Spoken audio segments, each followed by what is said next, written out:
Жерден топырақ әкелу қиссасы.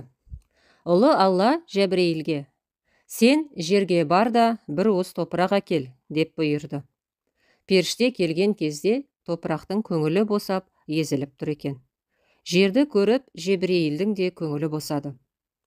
«Жер, сен неге жылайсың?» деді. «Адам менің бір бөлшегімнен жаралған соң, олар мен үшін қымбат.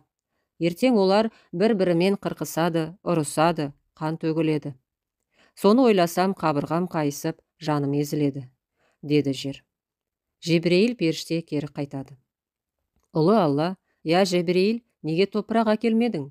деді. Ол: «Жердің көңілін қимадым», деді. Жердің қайғысын жеткізді.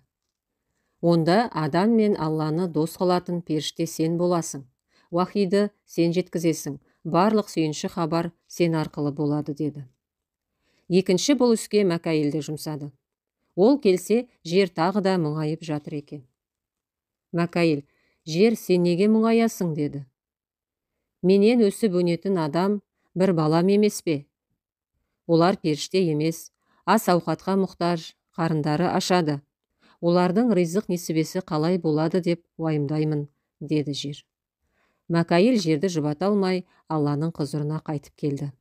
Ұлы Алла: «Әй Мәкәйіл, топырақ қайда?» деді. Мәкәйіл жердің қайғысын жеткізді. Ұлы Алла: «Онда сен жер бетіне ризық шашатын періште бол. Адам ұрпағы ризығын қара жерден еңбек етіп алсын», деді. Үшінші рет топыраққа Ысырапылды жұмсады. Жер Ысырапылға: «Тәні топырақтан жаралған соң, адам баласы суықта тоңады, ыстықта қаталайды. Сол кезде олардың жайы не болмақ? Мен осыны ойласам, іші бауырым су болады». Ысырапыл жердің бұл арызын да Ұлы Аллаға жеткізеді. Ұлы Алла: «Бүгіннен бастап жердегі табиғатты түрлендіріп, ауа райын реттеп отыратын періштем сен боласың», деді. Ұлы Алла ең соңынан Әзірейілді жұмсайды. Әзірейіл періште өзгелердей емес, мінезі қатты екен. Ол жерге келе сала бір уыс топырақты қырнап алды. Жер: «Әй Әзірейіл, топырақты сұрап алсаң болмай ма?» деді. Періште: «Ұлы Алланың айтқаны екі болмайды. Алла не бұйырса сол болу керек. Ұлы Алла ешқашан жамандыққа бұйырмайды», деді де ұшып кетті.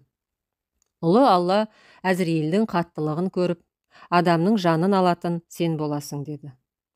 Әзірейіл мына сөзді естігенде түрі қуарып сала берді. Алла тағала: «Әй Әзірейіл, неге қайғырдың?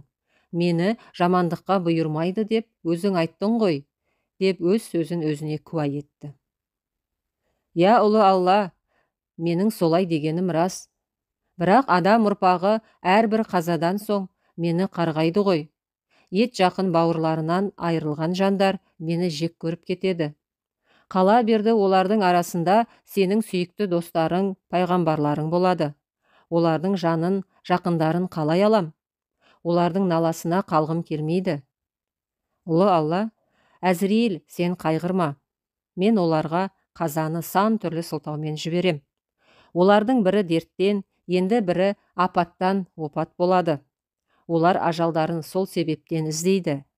Сені көрмейді, сені сөкпейді. Жақсылықты да, жамандықты да мен жаратам». Сол кезде ғана барып Әзірейілдің көңілі орнықты. Әзірейіл періште топырақты жерден сұрамай алғандықтан, адамның жанын да сұрамай алатын болыпты.